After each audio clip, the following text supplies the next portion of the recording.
आज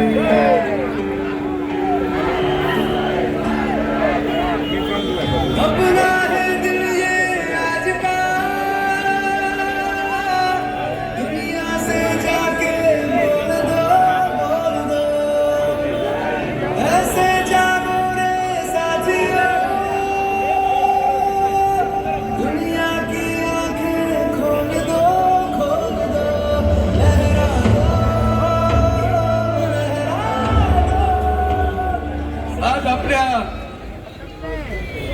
भारत देशाचा स्वातंत्र्य दिन 14 ऑगस्ट 1947 रोजी देशाचा तिरंगा फडकला आणि खऱ्या अर्थानं स्वातंत्र्य मिळालं.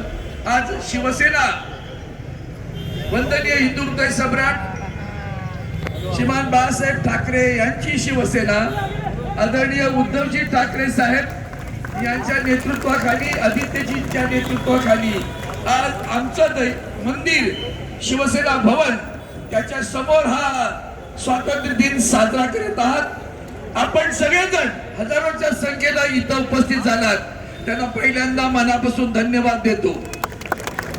आणि त्या पलीकडे आता खऱ्या अर्थानं एक वेगळा स्वातंत्र्याचा लढा सुरू आहे. त्या स्वातंत्र्याच्या लढ्यातही आपल्याला यश मिळो अशी शुभेच्छा देतो. आपली रजा घेतो. जय हिंद, जय महाराष्ट्र.